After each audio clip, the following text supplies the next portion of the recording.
Okay, so this is a huge month. Welcome everybody. We are live on all of the pages actually. Breast Cancer Awareness Month is what we're into, and because it's such a hugely important topic for every single one of us, whether you might be even a bloke on this page, but you've got sisters, you've got a mum, you've got daughters, it's really important for everybody to bring their attention and awareness to.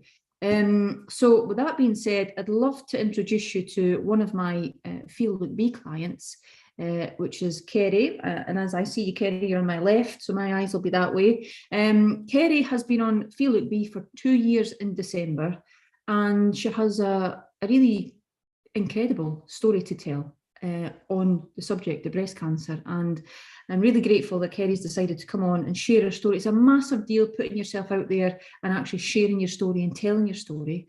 So Kerry, thanks so much for coming on. I just want to let you introduce yourself, tell us where you're from, what it is you do, all that stuff, just to settle you in. So over to you. Hi, Shelley. So firstly, I feel like I'm on one of the Zoom workouts in the morning. So I've got the fear there when you press record, right? Because normally in this environment, you're shouting that my squats aren't low enough. So I'm quite happy that I'm not in that situation.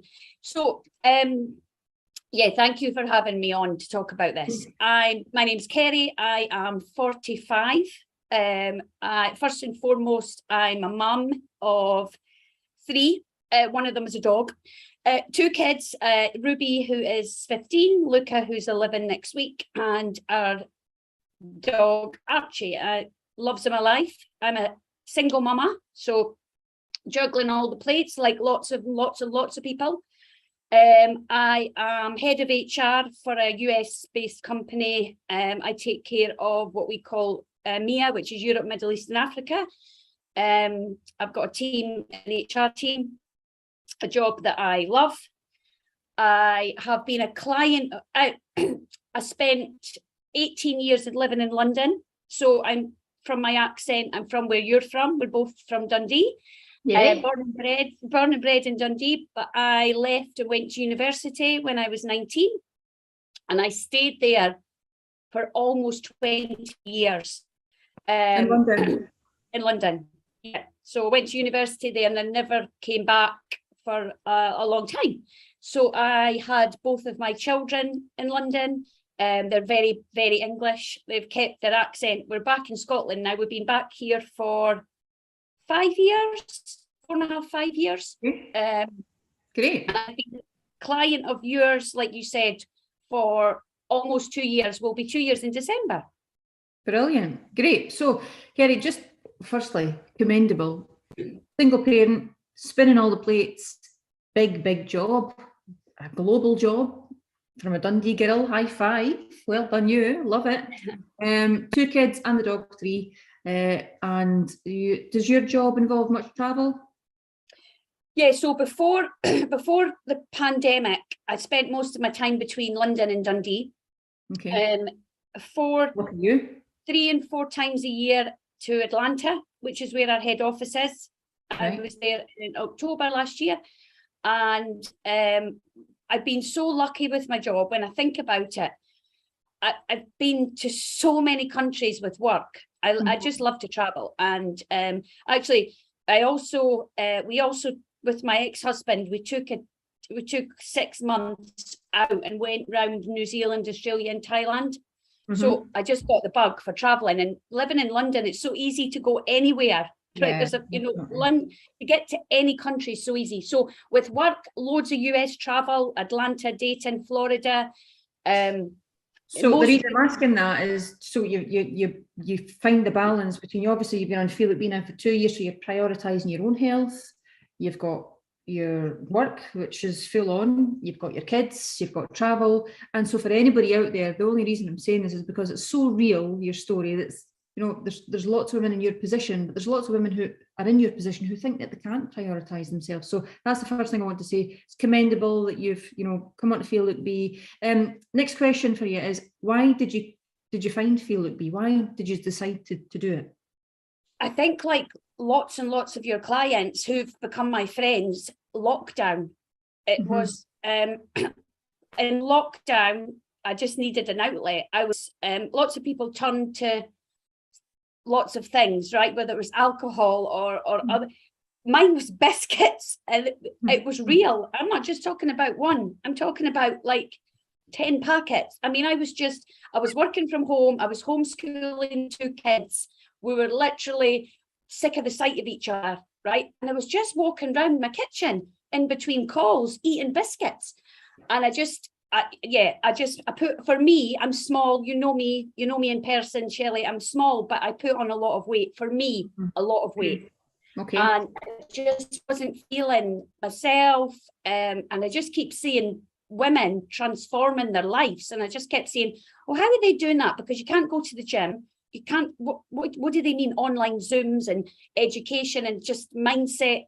So I just was like, something's got to change. You know, I put how on did you actually find me? How was it you found me? Just like, did you know somebody that was on it? Yeah, I've got friends, because I'm from here, even though I lived away for a long time, friends have used your gym, friends of members of Train, Eat, Sleep, Repeat, friends have done your beach boot camps. And actually, it was more on Facebook. I just kept seeing like Jill Shaw, who works for you, right? Transformed, like unbelievable, wow. like in quite a short space of time, right? From really sculpted bodies to amazing mindset, people getting new jobs, and yeah, so all of that just took my interest. That's great. That's good to know. Thank you for that. It's a bit of market research as we go.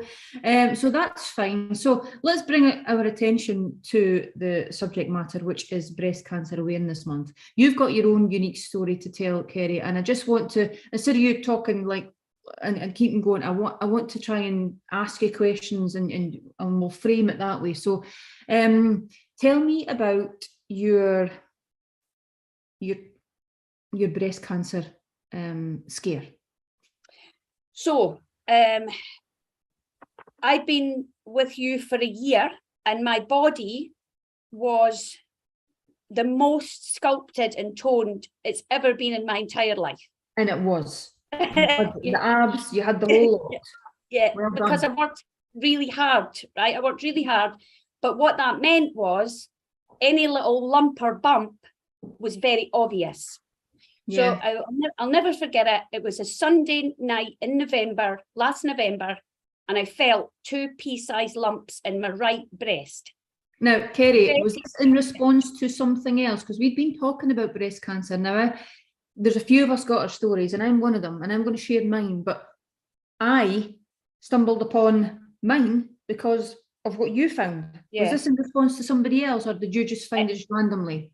Honestly, I've kind of always been aware of any changes in my body. I've had abnormal smears in the past, and that really scared me.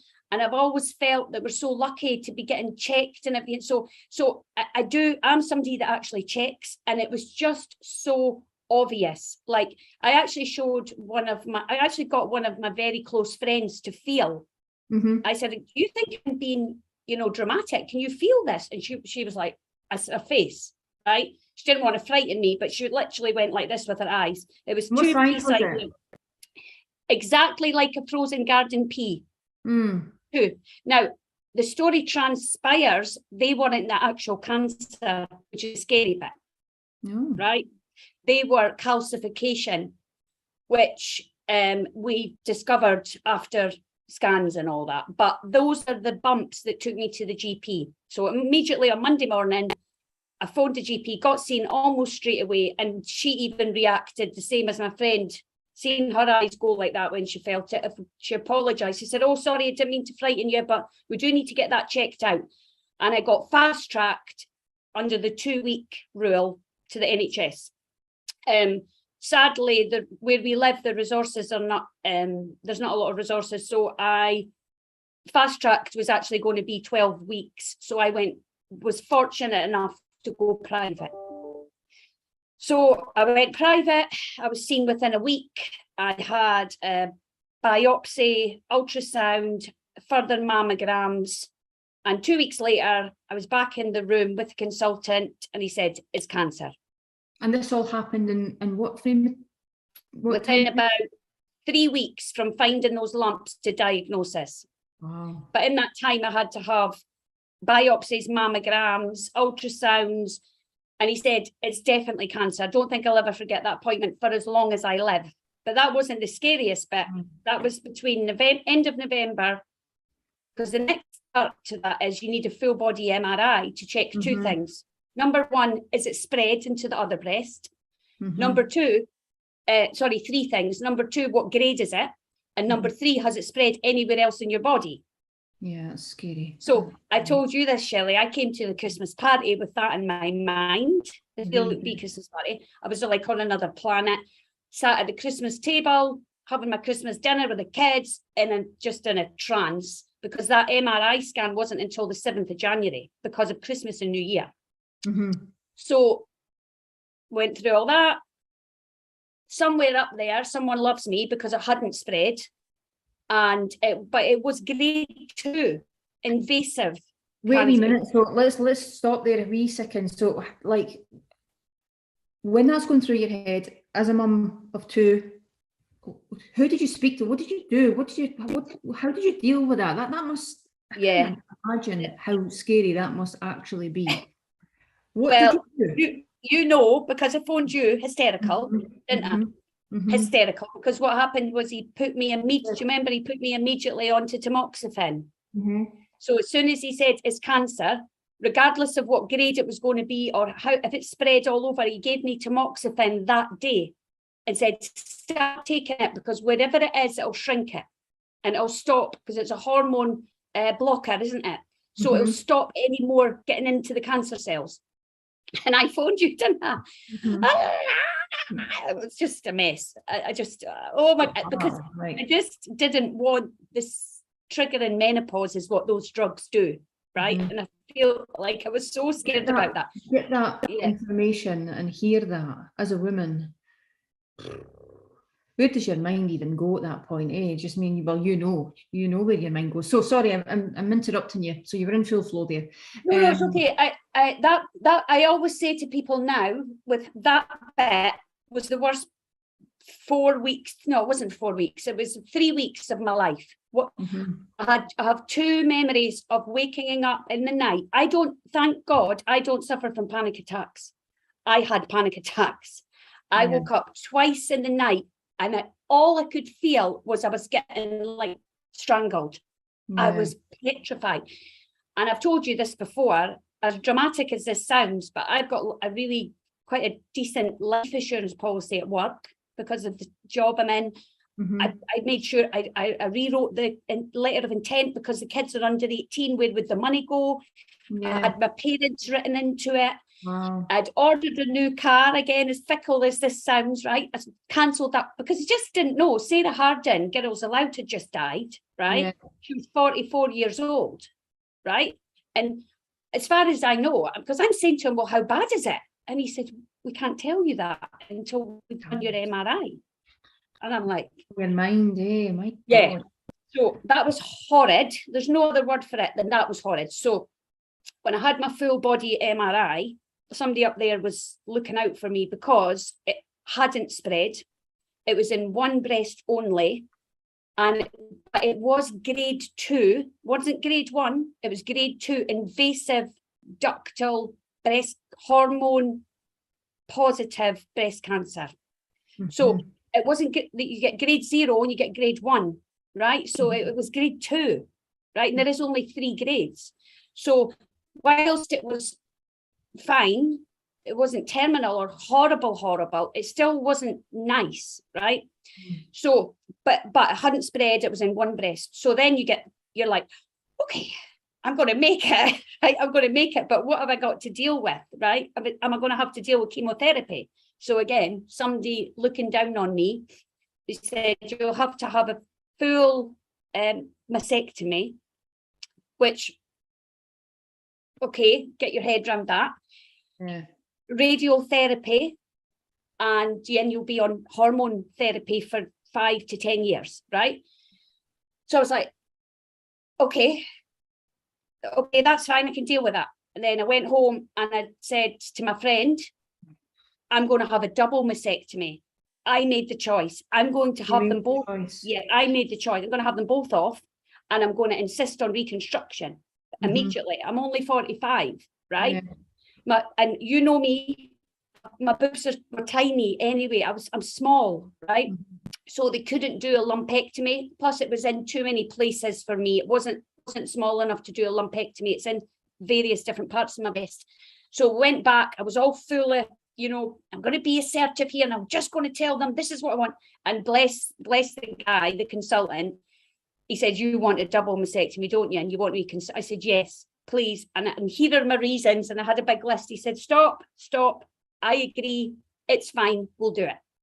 So again, I'm very, very lucky, and I'm very fortunate and very grateful, because not every woman gets that choice.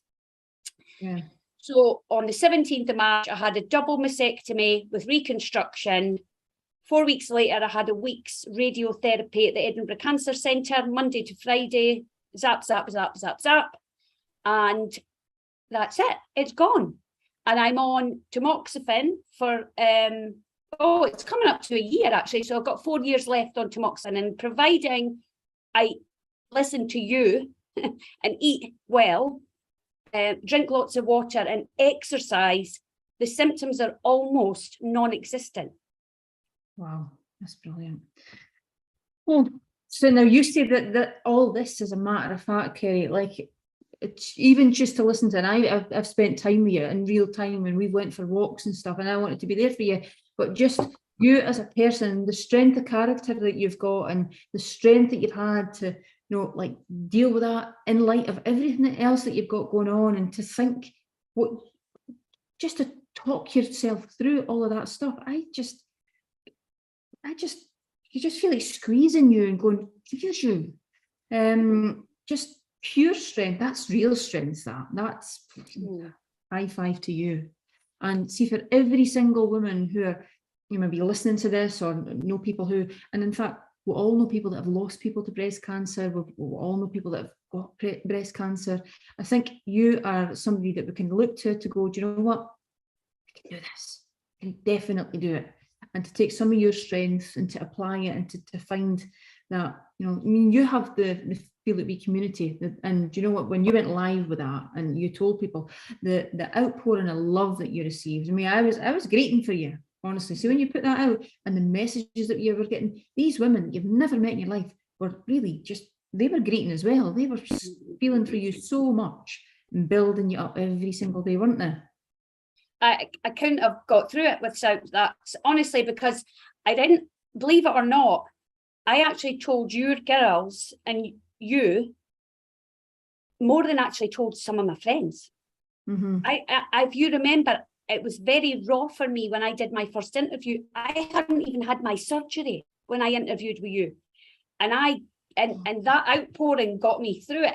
And Shelley, do you know what? I don't feel like I'm anything, and I mean this, I'm not looking for compliments. I have had such an easy ride, and sometimes I feel like a fraud because I didn't have to deal with chemotherapy. And for hundreds and thousands of women that have it way harder than me, right? I wake up every day grateful to be alive. And I mean that from the bottom of my heart. Grateful for the fact I could go private. Grateful for the fact it was treatable. Grateful for the fact I could have a reconstruction. Grateful for the fact I didn't lose my hair. As vain as that sounds, my hair is a big part of my identity, right? So I actually feel so lucky, like so lucky. I get that. I understand that. And for so many women that haven't had that the opportunities, or they haven't had that, you know, second chance and stuff. And you know, this is why we're doing this. This is why we're drawing attention to this, because I want to ask you now, Kerry, if there was any advice that you can give to women. This is why I do what I do right now, me and you. What would your advice be for every single woman? Every woman. Every single woman. Check those boobies every single week. Decide on the day, and it's the morning shower, or it's your evening shower, or it's your evening bath. Just really cop a feel, girls, and any little thing you notice, anything, any bump, any lump, any sore bit, any if there's anything seeping, but we need to talk about these things. If your nipple looks different, if the colour looks different, if one looks bigger, one looks smaller, under your arms, up in your lymph nodes, look, I'm living proof it was caught and it's behind me. Bye-bye, don't come back, right? Please check. Please check and get your daughters and your sisters and your mums and your mother-in-laws and your friends and your just check. Yeah. Oh. I mean, it just, yeah, for me, having known you, even if I didn't know you, I mean, there was, you know, there was somebody else on Feel It Be, wasn't there, that you actually met at the clinic? Yeah. And I'm sure you're not going to, you know, mention any names, of course not, but how amazing is that? You've met somebody on Feel It Be, that you went to the clinic in Edinburgh, and lo and behold, she identifies herself to you. How mad is that? See, I could never be a robber or a criminal because I always get caught with my hair. Right? It's very, very annoying. But no, there's a beautiful soul on Feel It Be, and I'm not going to give her name but she has shared her story. She knows who she is. She has had a very different experience to me. She's had a hard blow actually compared to me, but she is fine. She's a survivor like me, and her and I met in person because of you, right? And we cried. We didn't cry because we were upset. We cried at the connection we have with each other. I never knew her. I only know her because of your group. And here she is in the same clinic as me, going through exactly the same as me, albeit different paths of treatment. Amazing. Wow, that is amazing. And do you still keep in touch? Yeah, she's a superhero in my opinion. She's a bit younger than me. She's absolutely beautiful inside and out. She's got 3 children, younger than mine, and she's just a very special person. And we do keep it. I mean, I'm getting emotional thinking about her, but yeah, we do. I mean, it's not often, but you know, she keeps herself to herself on that page, which is fine. You don't need to be all out, right? But yeah, very special. Brilliant. Last thing I'll say, Kerry, is everything that you've been through, I genuinely believe that, you know, it's totally made you a stronger person. You're even bolder than you were before. You've got a stronger heart than you had before, and you're ready to take your life to the next level, I believe, because of what's happened. So credit to you. I think you're amazing, and what you've done for your family, what you've done for women on Feel It Be, and now hopefully women all over the place. There's 20,000 odd people on this Shirley Booth Health Coach page, never mind all of our other pages. So I hope your story gets to people and they actually take your advice and check their boobs every single week.